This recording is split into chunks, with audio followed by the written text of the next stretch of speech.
నమస్కారం. ఈ మధ్యన 2-3 సమావేశాల్లో శ్రీ తోట త్రిమూర్తులు గారు నా పైన కొన్ని అసత్యమైనటువంటి మాటలు మాట్లాడుతూ ఉన్నారు.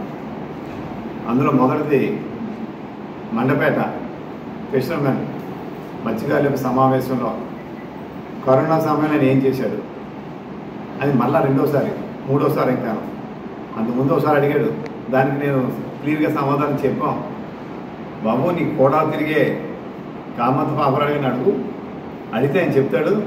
ఆయన నన్ను ఫోన్ చేసి కరోనా సమయంలో మీరు ఇచ్చే కిట్ల వల్ల చాలా ఆనందం ఫీల్ అవుతున్నారు. ఆ పార్టీ ఈ పార్టీ సంబంధం లేకుండా అన్ని కులాలకి ఎవరైతే కరోనా బాధపడ్డారో అందరికీ కిట్లు ఇస్తున్నారో మిమ్మల్ని మనస్ఫూర్తిగా అభినందిస్తున్నానని చెప్పి ఆయన ఫోన్ చేశాడు. అదే సాక్ష్యం అని చెప్పడం జరిగింది. కానీ మరి మీరు ఏంటో తెలీదు, ఒక్కతో ఒక్కరిలాగా అంటే చెప్పిందే చెప్తే కొంతమంది నమ్ముతారేమో అన్న ఒక ఏదో ఉంటాయి సామెత, బ్రాహ్మణుడు మేకలాగా. కానీ చెప్పిన దాని కౌంటర్ వాళ్ళకి మానేశారు, లేదా దాని వివరం చెప్పడం మానేశారు. మళ్ళీ అదే పేలాపన ఏంటిది అంటే ఇంకా ఈ ట్రిక్లకి మానరాత్రి ముత్తులు గారు మీరు ఇదొక విషయం. రెండో విషయానికి వస్తే కపిలేశ్వరం మండలం, కపిలేశ్వరం గ్రామ పంచాయతీ నువ్వు మంచినీళ్ళు కూడా ఇవ్వలేకపోయావు. నేనేదో 2 ట్యాంకులు కట్టించేసాను, కొద్ది రోజుల్లో ఇవ్వబోతున్నాను అంటున్నారు. మరొకసారి మీరు గతం మర్చిపోతుంటే ఎలాగండి? 2,58,00,000తో వాటర్ గిడ్ ప్రాజెక్ట్ కపిలేశ్వరంతో సహా ఓన్లీ కపిలేశ్వరం 2,58,00,000, మొత్తం మండపేట నియోజకవర్గం 96 కోట్లు, 2,58,00,000 కపిలేశ్వరం గ్రామం. మరి దాన్ని మనం ఆవేళ అటు నీకు రాజపురం నియోజకవర్గం శాంక్షన్ అయినాయి, మండపేట నియోజకవర్గంలో మాకు ఇక్కడ శాంక్షన్ అయినాయి. దాన్ని ఈ గవర్నమెంట్ రాగానే రద్దు చేసి 3 సంవత్సరాలు గాలి కుదిరేసి ఎన్నికల ముందు మీరు మొదలుపెట్టి ఇంటింటికి పోలాయని చెప్పేసి మా పేరు మార్చి మీరు మొదలుపెట్టి దాన్ని ఇంకా పూర్తి చేయకుండా 5 సంవత్సరాల పాటు ప్రజలు నష్ట కష్టాలు పెట్టి ఏం చేశాడు? మీరు కూడా డెవలప్ అయ్యాడు ఏంటండి మాట? మరి మీరు ఏం చేశారు? ఆయన క్యాన్సర్ శాంక్షన్ అయిందని సెంట్రల్ గవర్నమెంట్ శాంక్షన్, అది స్టేట్ గవర్నమెంట్ కూడా కాదు. మరి మంచినీళ్ళ కాడ కూడా మీకు రాజకీయమా? మీకు మీ పార్టీకి? దీనికి సమాధానం కపిలేశ్వరం గ్రామమే కాదు 43 గ్రామాల జనాలు కూడా చెప్పాలని చెప్పి నేను డిమాండ్ చేస్తున్నాను. గ్రామాల విషయం మాట్లాడుతున్నారు. ఏదో ఆ పెద్ద ఏం చేసి మాట్లాడిచ్చారు, ఏదో కథ రాసి ఇచ్చారు, ఆయన పాపం తిరిగి చదివేశాడు అంటున్నారు. తెలియక కాదు, ఇంకా చాలా ఉన్నాయి ఆయన దగ్గర. ఎందుకు ఇది ఈ కంపు ఇంతే, ఈ కంపు అని చెప్పి ఆయన మాత్రం చెప్పాడు. తోట త్రిమూర్తులు అంటేనే కంపు అని చెప్పి పెద్ద ఆయన చెప్పాడు మాకు. మరి ఇక్కడ మరి ఈ గ్రాములకి ఏదో 2-3 చేసి మాట్లాడిస్తున్నారు. ఎన్ని వేల లారీలు ఇక్కడ తోలి 10 లారీలు లేదా 100 లారీలు, ఎన్ని వేల లారీలు చాలా ఈవేళ కూడా మేము. మరి ఆ వేళ మీడియా ఎవరే పట్టుకున్నారే, మరి దానికి సమాధానం చెప్పలేదే. అంటే మీరు మసిపూసి మారడికాయ చేయడంలో, కబుర్లు చెప్పడంలో పూర్తిగా మీరు సిద్ధహస్తులు. అందుచేతే మీకు నచ్చినట్టు మీరు ఏం కావాల్సింది మీరు చేసుకుంటున్నారు తప్ప మరి దోపిడీ అయితే సుమారు 20-30 కోట్లు దోపిడీ చేసి కేశవరంలో ఒక గ్రావెల్ కొండ మీద ఈవేళ మీరు కథలు చెప్తున్నారంటే మరి ఏమని అర్థం అవ్వట్లేదు. ముఖ్యంగా మీ మాటల్లోనే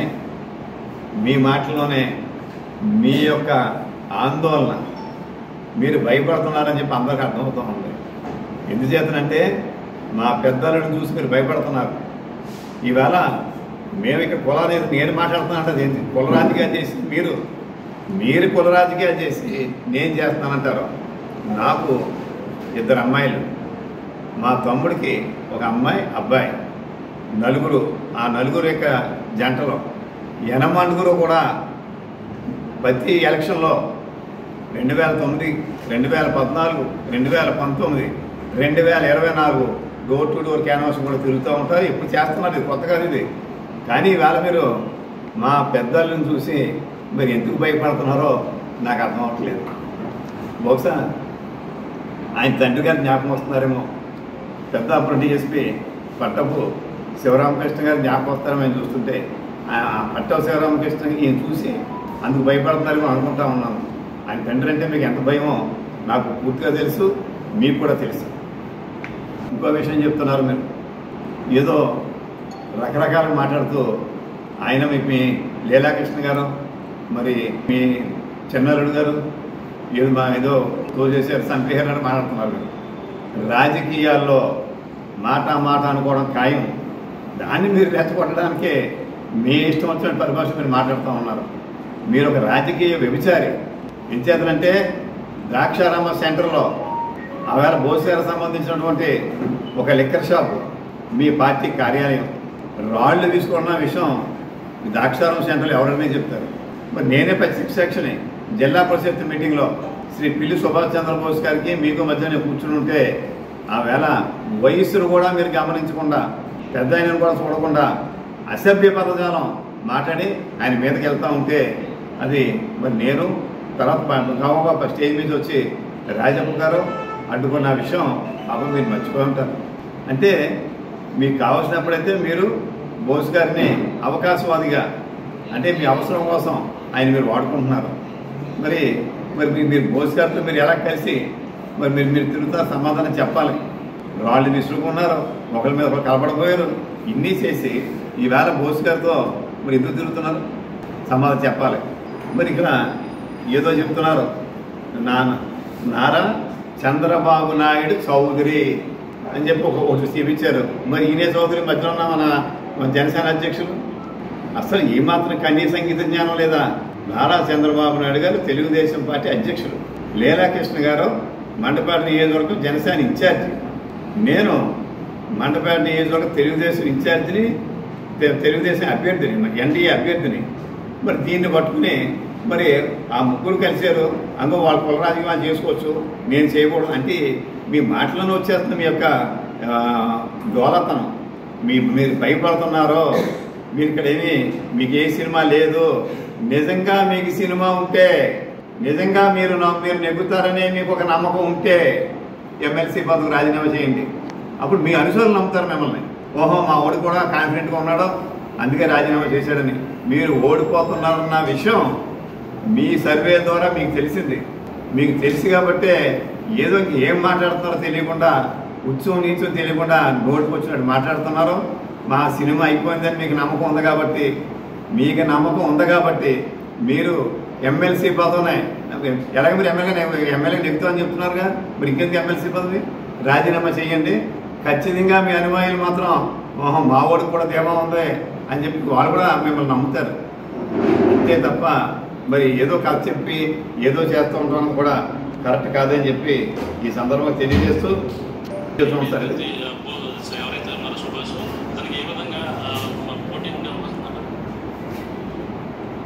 ఏ విధంగా పోటీ అంటే ప్రజలు ఓటేసేవాళ్ళు కూడా చూస్తారు. గెలిచిన ఓడినా బోస్ గారు కానీ లేకపోతే నేను కానీ రామచంద్రపురం ఉండేవాళ్ళు, దాంట్లో ఏమనుమానం లేదు. మరి అతను గెలిస్తే ఏం చేస్తాడు, ఓడిపోతే ఎక్కడ ఉంటాడు అనేటువంటిది ప్రజలు నిర్ణయించుకోవాలి. దాన్ని బట్టి మనం ప్రత్యేకంగా చెప్పాలని ఏం లేదు.